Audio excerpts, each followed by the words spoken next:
I am not a Nigerian, and I therefore don't claim to know more than the Nigerian people, but I am a researcher and an observer. And I've taken time to read through the lines from social, political to religion and to the cultural diversifications of Nigeria to come to the conclusion that it may have to take one of these two events happening in Nigeria to put the country on a genuine path towards a real sustainable development in peace. Note, the emphasis is on development in peace. Ladies and gentlemen, you have to understand that when you have more than 220 million people to manage, with over 250 ethnic groups, speaking more than 500 languages, and having Islam and Christianity at crossroads, you always or already have too much burden on your hands. This is the description of Nigeria in shorthand. Their situation is unlike anything in any country in the world. And I know that the breakdown of my observation, which I'm about to provide, will not be welcomed by all, but will definitely start a continental conversation, which I strongly believe can no longer be delayed. Ladies and gentlemen, here are the two situations I strongly believe will both have to happen, or have one of them happen to usher Nigeria into a realistic path towards development in peace. Let's get into it.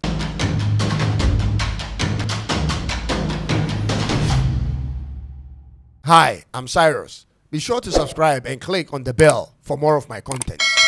Now, ladies and gentlemen, Nigeria, based on my findings, should have experienced what happened between the Democratic Republic of Congo and the Republic of Congo in terms of forming a country at the point of attaining independence.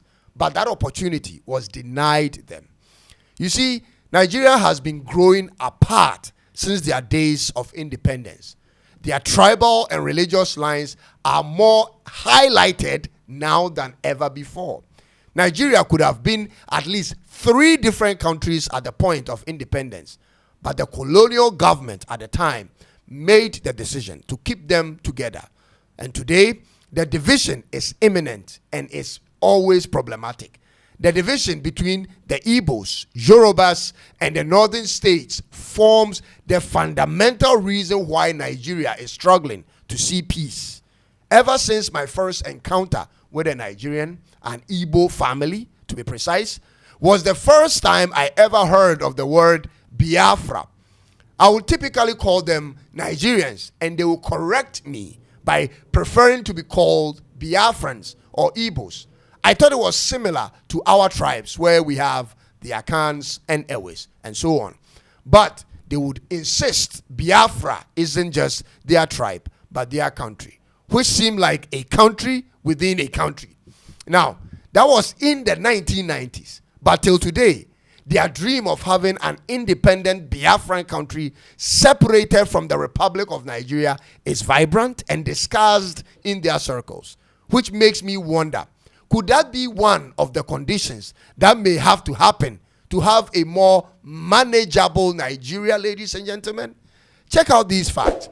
The Igbos claim that Nigeria as a country led by the majority Hausa population has made a conscious decision to not allow for an Igbo person to rule the country again. This statement is on the lips of every Igbo person I've ever encountered. And the fact is, the only time an Igbo man was called president of Nigeria was when Nigeria became a republic in 1963 and were in a transition phase. President Nnamdi Azikiwe was only a ceremonial president, whereas Prime Minister Tafawa Balewa held executive power, which means no Igbo man has ever run in an election and been elected as executive president of Nigeria in the history of the country. No Igbo man, not one. The Nigerian presidency has largely rotated between the north, mostly the Hausa and the Fulanis, and the southwest, the Yoruba people. Peter Obi of the Labour Party is so far the only 100% Igbo presidential candidate who gained significant followership in their elections in 2023. And even with that, ladies and gentlemen, the Labour Party had 25.4% of the votes. The agitation for a separate country is real. The push by the Igbos to break away from Nigeria due to their observance that the political leadership of the country has targeted them is very real.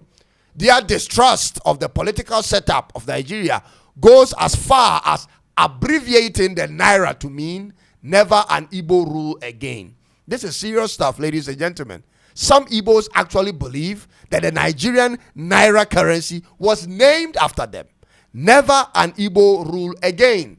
They make claims like they are sidelined in every aspect of federal government positions, including in the military, government roles, including ministerial roles, and so on and so forth. And my research shows that by 2015, Igbos constituted approximately 18.5% of Nigeria's federal civil service workforce. Meanwhile, the core Igbo state formed 3% of Nigeria's land, and the broader cessationist claim up to 18% of Nigeria's land area.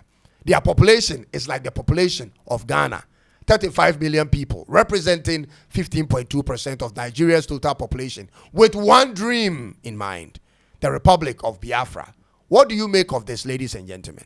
Is there a chance for Biafra to be a country? And could that help Nigeria ultimately to have a more manageable country? Could other tribes demand for their separation if that should happen? Will it help the Republic of Nigeria? Yes or no? Let's hear from you in the comment section, and let's be civil whilst we do that. The next thing is the state of religious divide in Nigeria. As of 2025, 12 out of the 36 states in Nigeria have enacted the Islamic Sharia law, which means federal laws are subject to the laws of the Sharia, which also means apostates, traditionalists, Christians, and non-followers of Islam will either have to relocate or pay jizya, which is a tax for non-Muslims living under the Sharia law, or in the best case scenario, not practice their religion. This explains why there is so much killings and bloodshed in the land. Religion and the notion of ethnic superiority has totally divided the country. They have fought for many decades and thousands have died in the cause. It is only in recent times, ladies and gentlemen, when social media is available, that we get to see some of these feats of deaths happening in Nigeria. When tribal and religious problems coupled with bad leadership is your reality all the time as a country, what will actually be the hope for a better future when you live in such a country? Therefore, after doing my research into these matters, I concluded that perhaps, and I mean maybe, Nigeria will have to go the path of India and Pakistan, or maybe Malaysia and Singapore, to give them a true chance at development in peace. To the Igbos, I know they will say exactly so and will be 100% in support of this suggestion. But to the Nigerian Republic, this will be treason at the highest order. This is why Nnamdi Kanu, leader of the indigenous people of Igbo political group, was arrested by the Department of Services of Nigeria in 2015 on treason felony account, and until now still fighting for bail. That's for my first opinion on what it would take to see Nigeria be the giant it claims to be.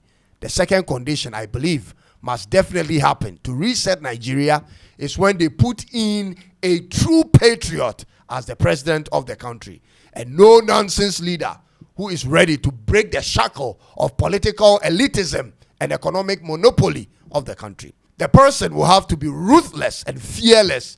A lot of mighty trees need to fall, and the elephants must be grounded. Something similar to what the president of El Salvador had to do to restore law and order in his country. This person cannot come out of the existing political class. Ladies and gentlemen, that will not work. He must be an outsider with no political ties to any godfathers. The Traore type of leadership with one aim in mind, on a rescue mission for the reset of Nigeria. Nigeria really needs a reset. We can play with words online as much as we want, but the reality will still stare us in the face. Nigeria definitely needs a reset. When you see the number of deaths to extremist groups and the level of migration of their youth, you know that something is terribly wrong there. On top of that, their currency is in a spiral fall, ladies and gentlemen. The president of Nigeria, whom majority of their internet bloggers and the youth speak against for bad governance, has just won his party's primaries to run again in Nigeria's next election. What is happening there? Will there ever be change in Nigeria? Because this is absurd.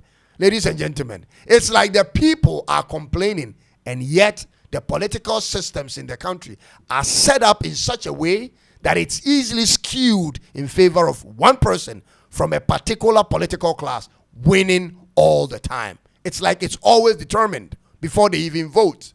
When will this ever change? A country like Nigeria should have been feeding the world.